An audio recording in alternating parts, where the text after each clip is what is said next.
Jadi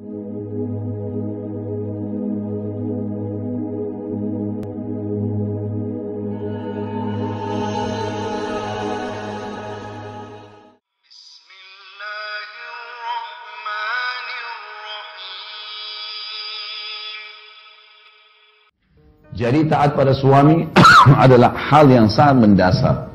Kecuali kalau disuruh maksiat, suruh buka aurat, dilarang sholat, disuruh minum khamr misalnya, atau disuruh duduk temanin teman-temannya dia laki-laki segala macam, ini nggak boleh taati. Ini yang pertama. Yang kedua, sama tadi dengan laki-laki, memenuhi biologis. Ibu-ibu jangan samakan antara kebutuhan ibu biologis dengan bapak-bapak. Lain sekali. Ibu-ibu kalau tidak dirangsang, tidak ada masalah. Bapak-bapak tidak dirangsang pun bermasalah. Ya. Terbalik ya. Ibu-ibu tuh kalau tidak dirangsang, nggak ada masalah buat dia. Ibu-ibu kalau tidak ada, suami tidak datang, tidak godain, tidak ada syahwat, biasa saja. Bapak-bapak enggak.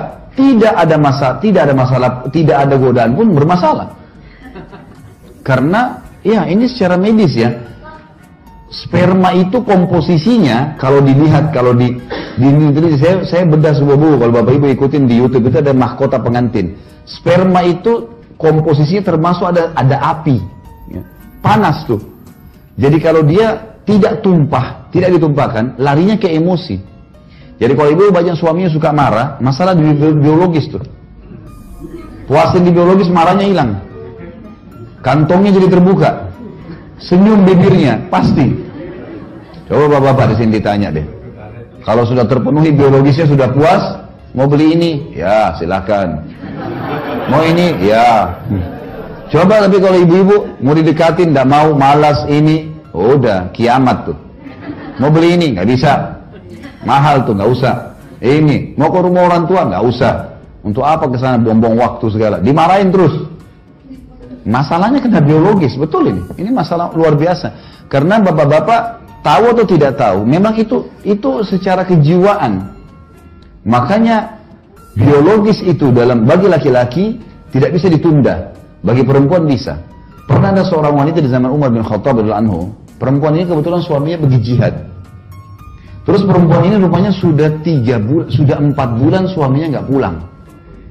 Ini perempuan lantunkan syair, dia bilang, kalau bukan karena kehormatan hubunganku sama Tuhanku Allah dan kehormatan suamiku serta keimananku, gitu kan, kehormatan diriku, maka aku akan membuat ranjang ini bergoyang. Maksudnya dia akan berzina. Umar lewat depan rumahnya. Umar bilang, hai hamba Allah, apa yang kau ucapin? Perempuan itu ketakutan. Tidak, wahai hamba Allah. Tidak, tadi kau ucapin. Apa kau niat mau berzina? Dia bilang, ya Amir Mu'minin, suami saya 4 bulan belum pulang dari medan jihad. Apa yang terjadi? Umar diam, Umar pergi ke Hafsah, anaknya, istri Nabi SAW. Nabi sudah meninggal di zaman khilafahnya Umar ya. Lalu Umar bilang, hai Hafsah, berapa lama wanita bisa tahan tidak biologis? Kata Hafsah, 4 bulan. Perempuan bisa 4 bulan tidak biologis. Laki-laki 4 bulan, keriting semua kepalanya. Nggak bisa. Banyak ibu-ibu begitu. Ustaz, bagaimana saya lain suami saya ini setiap hari minta digauli, ya, bergaul. Memang begitu laki-laki. Wajar itu, gitu kan? Itu normal. Memang seperti itu kejiwaannya. Makanya Nabi SAW menggantungkan kepatuhan di sini.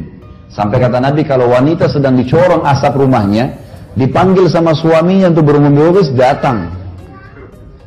Disuruh datang. Temanin dia, layani dia. Karena kalau tidak, kacau semua ini. Terbawa emosi di rumah, terbawa emosi di kerjaan, nanti berantem di luar sana, nanti masalah, usahanya tidak jalan. Tapi coba kalau biologisnya sudah puas, aman semua tuh. Jalan semua pekerjaan, jalan mudah semuanya. Kalau ada bapak-bapak yang suka senyum itu Masya Allah sudah terpenuhi berarti. Dan ini kewajiban. Ini kewajiban. Makanya Aisyah radhiyallahu anha berkata, kami kalau ingin digauli oleh Rasulullah SAW sementara kami sedang haid.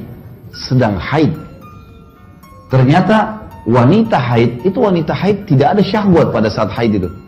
Ibu pasti tahu itu sudah dibahas dalam buku-buku fikih. Wanita kalau sedang haid, sedang nifas, ini lebih jauh lagi dari syahwat. Udah memang nggak terpikir ke situ gitu kan. Ini darah ini membuat orang jadi tidak berpikir untuk itu. Tapi laki-laki nggak bisa.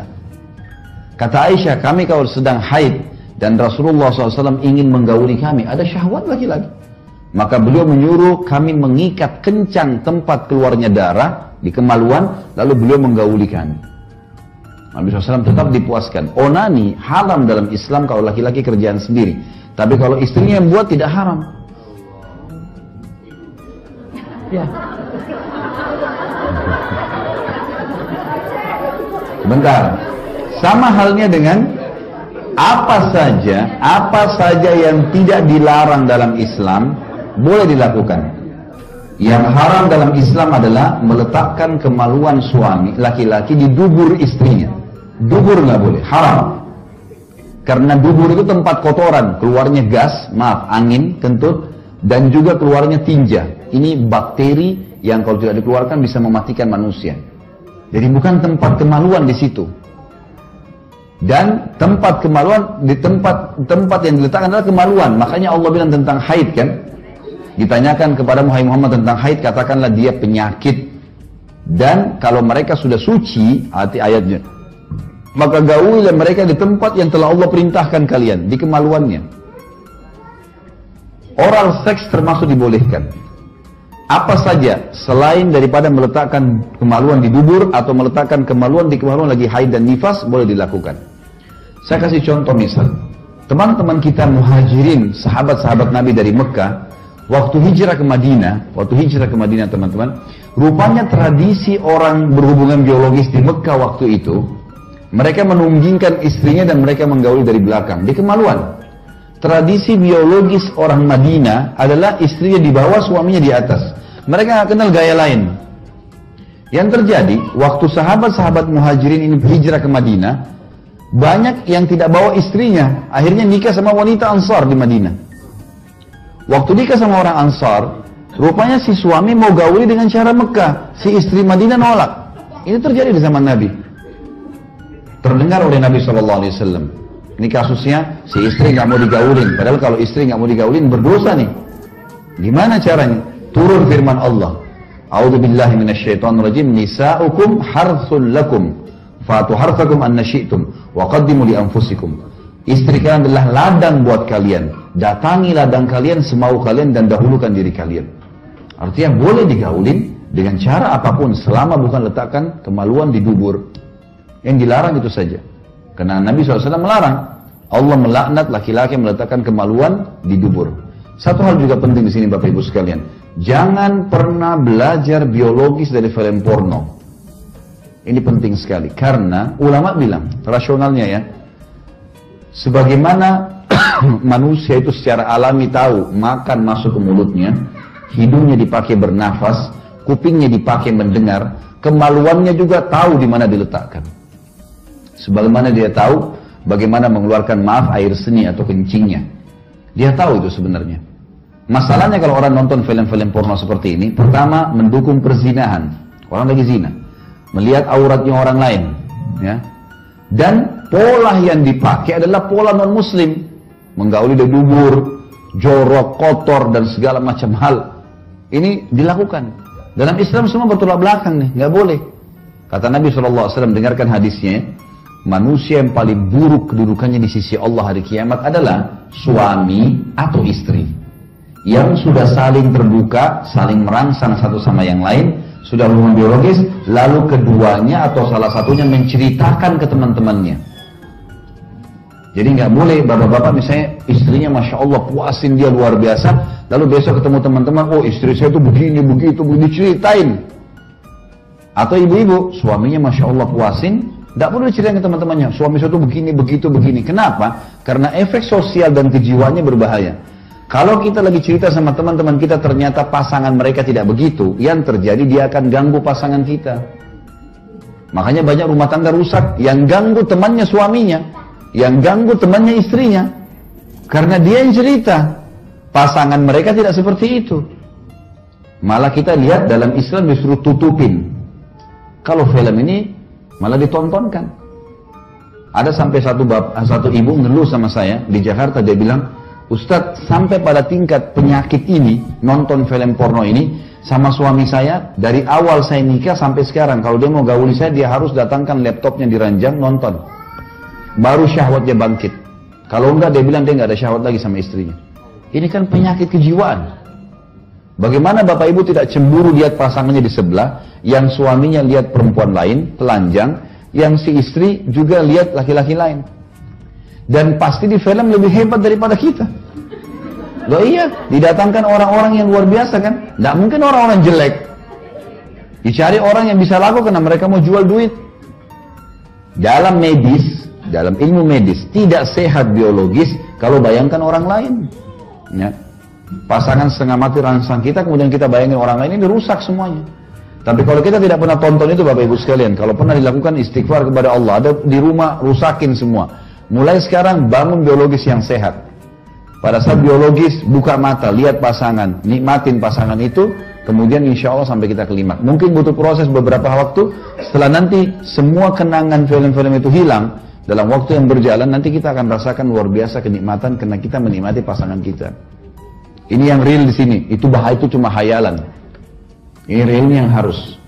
Tidak akan enak orang makan nasi sama tempe kalau yang dibayangin ayam. Mana nih? Belum benar. Kalau yang ada nasi sama tempe lah yang dimakan. Jangan hayalin yang lain. Itu hayalan. Mengganggu ini. Padahal ini sebenarnya di depan mata kita. Ini poin. Baik.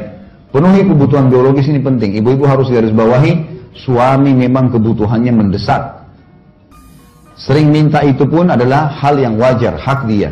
Ibu tinggal layanin dan menikmatin. Itu saja. Ini pahala dan ibadah. Gitu ya. Ini dua hal yang kalau kita simpulkan sebenarnya adalah hal yang sangat mendasar haknya suami. Kalau poin pertama tadi taat, maksud dalamnya tentu tidak boleh juga keluar rumah tanpa izin. Ya. Sampai kata Nabi SAW, wanita ahli surga adalah wanita yang kalau kau lihat ke arahnya, dia selalu menyenangkanmu. Dengan dandanannya, dengan pakaiannya, dengan godaannya, semua. Gitu kan? Dan kalau kau perintahkan, dia selalu patuh menjalankan. Ini kunci. Kemudian kata Nabi SAW juga, wanita di surga adalah wanita yang kalau dia berbuat salah, atau suaminya berbuat salah, dia datang kepada suaminya memegang tangannya di malam hari, dia mengatakan, saya tidak bisa tidur, kecuali kau sudah ridho dengan saya. Mungkin ibu bilang, kok kalau saya yang salah wajar, kalau dia salah bagaimana caranya? Ibu harus tahu ya, laki-laki itu karakternya, gengsinya tinggi. Jadi ternyata syariat Allah, yang Allah turunkan lebih tahu siapa laki-laki, lebih tahu siapa perempuan. Bapak-bapak di sini misal, kalau kita lagi buat salah, lalu istri kita yang datang mengatakan, kalau kau tidak ridho dengan saya, maka saya tidak bisa tidur. Saya pastikan bapak-bapak yang salah mengatakan, saya yang salah, maafin saya. Tapi kalau tidak, maka dia akan muncul gengsi dan egonya. Jadi syariat datang memandu untuk bisa mengambil hati pasangan. Memang sudah paling tepat itu. Ini poin tentang masalah hak dan kewajiban.